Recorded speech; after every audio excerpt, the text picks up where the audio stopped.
Now, autoblogs in the past have got a bit of a bad reputation because they are used in many cases by spammers. What I want to do is just show you some of the possible issues with them and how you can overcome them. Now, you do have to be careful with your autoblogs that they aren't classified as spam sites.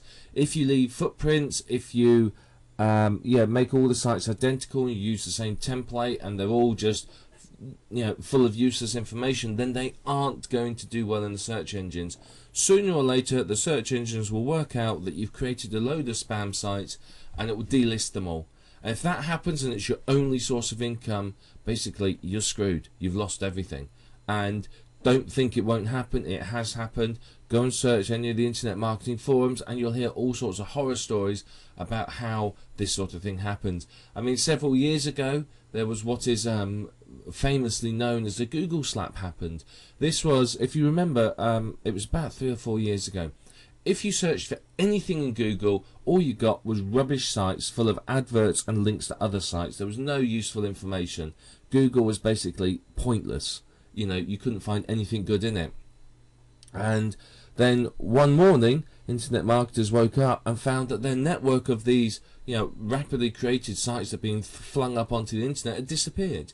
And people literally, and this is 100% serious, people went from, $100,000 a month or $10,000 a month incomes to zero overnight. Their businesses were destroyed because they're just focused on creating these, mass generated sites, use scrape content, and their businesses were ruined. So whilst autoblogs are good, take steps to make sure they don't get classified as spam sites, and also create other sites as well so that it's not your only stream of income.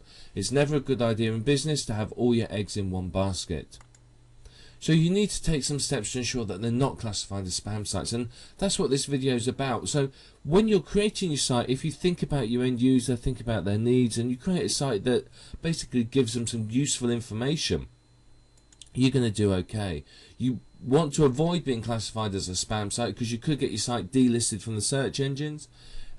If that happens, then you would have to rework the website, put lots of unique content on it, and go crawling to the search engine gurus, the people that run them, and beg them to let your site go back in and that you've changed your ways. It might be a bit of a struggle, but they've got no need to let you back in. They can turn around and go, nope, not interested, and not let you in at all. Or the absolute worst case scenario, and this is one that you've got to hope doesn't happen, is you get blacklisted. And basically when this happens, it means that your domain has become useless and you may as well let it expire. There's no point in having a domain. It's not going to do well, it's never going to get ranked again, and basically the search engines will just ignore anything linking to that domain. So you want to really avoid that fate. So what you have to do is ensure that autoblogs still provide valuable information. So I know that these are going to be scrape sites and going to be taking content from other sites and rapidly created, but you still have to think about providing valuable information. If you can do that, then obviously that's going to help you a lot. What you need to do is you need to mix up a combination of unique content, PLR content, and content scraped from sites like Amazon, article directories, Yahoo Answers, etc, etc. So you need to mix them all up really to get the best content.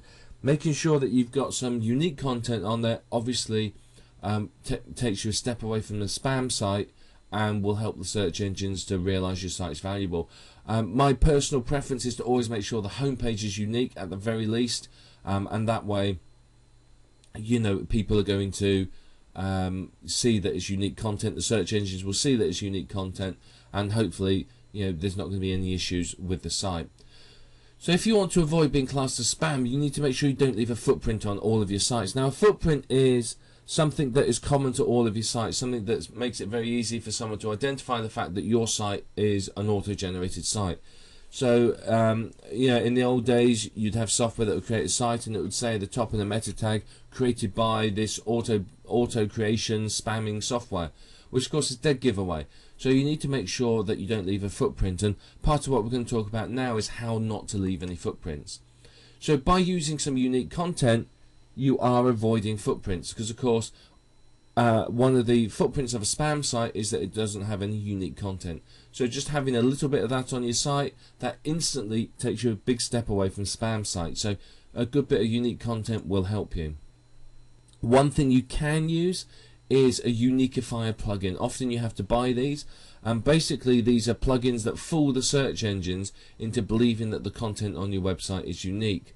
The downside of these is, of course, that the search engine owners are well aware of them, and of course are constantly buying the new versions of the uniqueifier plugins themselves, messing around with them, and then making sure that their search engines go past them. So you have to continually update uniqueifier plugins. You're talking sort of at least once a week, and if you've got 1,000 sites, that's quite a lot of work to update them. So a uniqueifier plugin quickly becomes out of date. It can be useful, but only if it's going to be automatically updated. But again, you can get around that by using some unique content as well.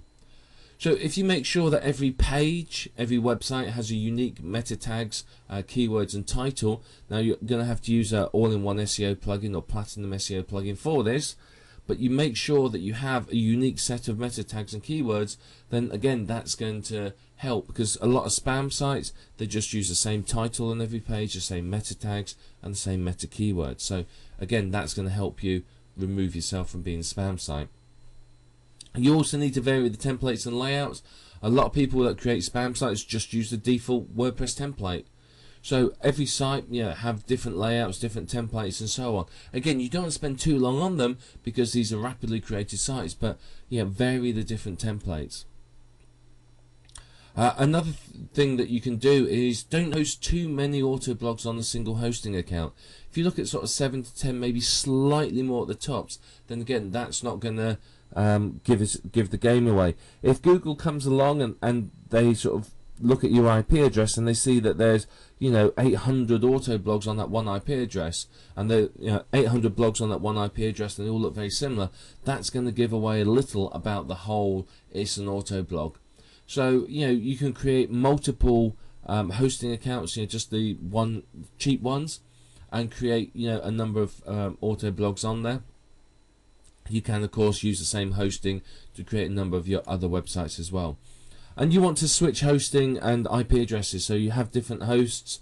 You can buy IP addresses for a couple of dollars a month from a lot of places, so you can use different IP addresses, and that's really going to help you to vary your the way your sites look. Do sort of up to about 10 per IP address, and again your sites are going to look different. They're not going to look like they are spam sites.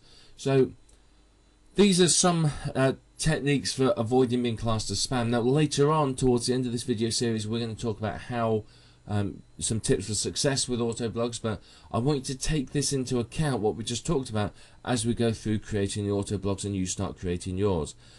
Avoid leaving a footprint. Don't just use scrape content, use some unique content, use unique meta tags and keywords, vary the templates, and don't host too many auto blogs on a single IP address or hosting account. And all that is going to help you to step away from spam, and it's going to mean that your site isn't going to run the risk of being classed as spam, and it will have a much longer life. Remember, you don't want to create an auto blog, get it earning, and then sort of a week later find that it's been delisted. You want to build these up so that they have a reasonably long shelf life.